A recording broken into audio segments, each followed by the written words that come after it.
Hello Aries, Sun, Moon Rising, and Venus Signs. Kamusta kayo? Sana po yun nasa mabuti kayong kalagayan. Welcome back po sa Star Tarot. Kung bago kayo dito, welcome din kayo. Thank you sa inyong support. I truly appreciate it. God bless you all, Aries.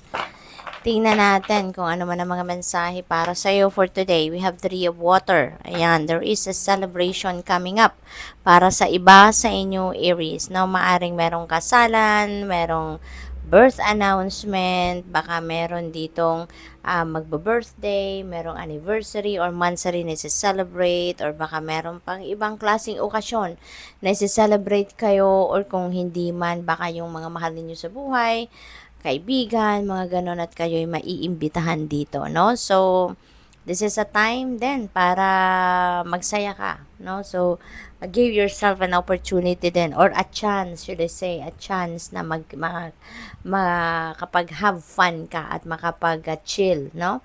At makapag relax.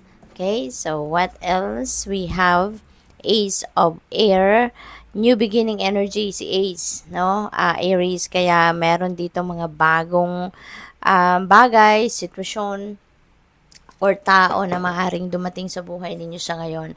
Maaaring merong mga bagong idea, bagong inspiration, maaaring merong mga bagong sitwasyon kayo na papasukin at this time. This is an A, so this is a new beginning. This is pagsisimula ng bagong yugto, no, sa ibang parte ng buhay ninyo. So, what else? We have Hermit. Ano to, spending time, no, alone. Maaring ang imbitasyon sa inyo dito makapag me time ka naman, Aries, kasi siguro hindi na kayo nakakapag-spend time with yourself, no, yung bang makakapag-connect kayo sa sarili ninyo, makakapag-tap into your soul kayo, yung me time talaga na pwede kang mag-meditate, pwede kang mag-reflection mode, yung gano'n, no? So, ito yung invitation sa inyo. Maaari din na meron kayong kailangang pag-isipan, nilay-nilayan, or pagmuni-munihan, kaya iniimbitahan din kayo na mag-ano kayo, mag-me time kayo, Aries, okay? What else? We have Page of Earth. Ayan, good news, no? May mga balitang magagandang paparating. That is related to pera, related sa inyong financial matters, maaaring related din ito sa trabaho, karera, negosyo, source of income, yung mga ganon. Pwede rin na ang iba sa inyo rito siguro merong magsisimula kayo na mag-aral, baka magsisimula kayo na, baka kasi curious kayo about something. So, siguro magsisimula kayong mag-research on your own, yung mga ganon, no? So, what else? We have 10 of Earth. Wow, napakaganda.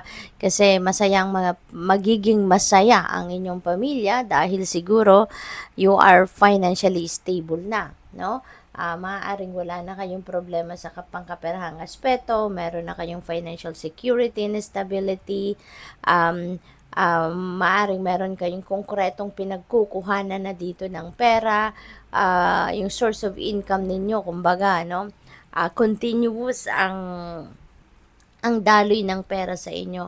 Meron na kayong negosyo siguro na established na, yun ang pinagkukuhanan ninyo ng pera, or yung trabaho ninyo siguro, established na kayo sa trabaho.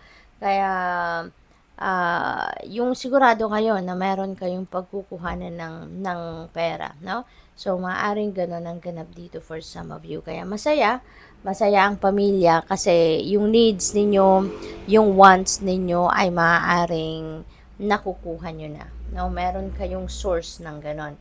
At saka, maaari din, no, na mas na-appreciate ninyo ngayon ang sitwasyon ninyo bilang isang pamilya, no? Maaaring ganun ang ganap dito kasi nga secured kayo sa pera, secured kayo sa relationship ninyo sa bawat isa sa inyong pamilya, kaya masaya.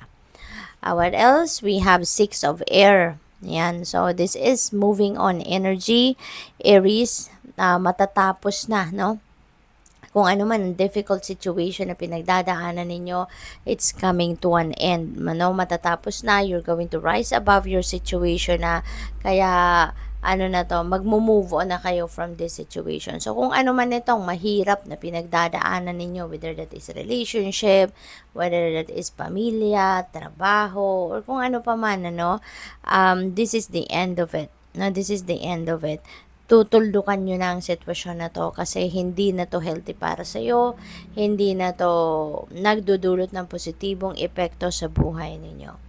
Travel din, maaring magta-travel din ang iba sa inyo rito. Aries, may relocation siguro, change of place of residence, yung ganon.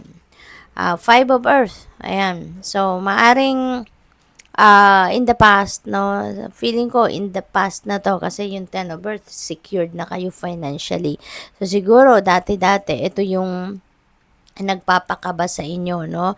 May mga takot kayo surrounding money matters. Baka mayroon kayo, nagwo-worry kayo about siguro sa pagkukuhanan ninyo ng pera noon.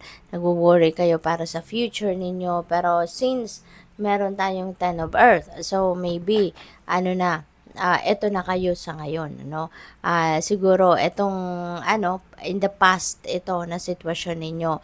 Kasi ngayon financially secured na kayo. So wala na kayong mga worries sa ngayon.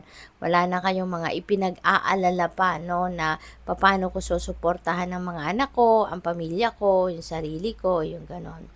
What else? We have King of Water. Ayan, so this is water sign, no, Aries. So maybe you have dealings with the water sign sa ngayon, Cancer, Scorpio, Pisces. Maaring sa ngayon kayo, may mga taong lalapit sa inyo rito at maaaring kayo ay makakapagbigay ng advice. Maaaring kayo yung go-to person, ng mga taong itong lalapit sa iyo to ask for advice, to ask for your opinion, to ask for guidance. Maaaring ganon, no? What else? We have Seven of Earth. Ayan, so siguro ang iba sa inyo nagwo-worry, merong mga unnecessary worry. Siguro related yan doon sa mga ninyo, sa mga investment ninyo. Investment ng pagod, ng energy ninyo, pinagtatrabahuan ninyo. Kasi siguro marami na kayong ginawa, matagal na kayong nag-e-effort, pero hindi pa siguro ninyo nakikita yung bunga, hindi pa nagma-manifest, yung dito, yung resulta. Kaya siguro nagwo-worry kayo about that. So, huwag kayong mag-worry, kasi worrying is a negative energy. The more you worry about things, mas dadami pa yan ng mga bagay na susulpot na ikaka-worry nyo pa. So, as much as possible, wag na ninyong entertainin yung worry sa sarili ninyo kasi hindi naman natin hawak ang lahat, hindi natin kontrolado ang lahat, Everything happens in divine order and timing, hindi ba? Kaya, wag na tayong mag-worry, okay? Ialay na lang natin yan sa Panginoon, kung ano man ang worries natin, at focus tayo sa kung ano ang positibo. Alright? What else? We have Two of Water. This is beautiful relationship happening dito. Maaaring may bagong relationship kayong papasukin or baka ito yung existing relationship na ninyo na talagang sa ngayon mas magiging romantic kayo, mas magiging maganda, mas magiging closer kayo, yung ganon. So, good luck. Thank you for watching Love and Light. Namaste.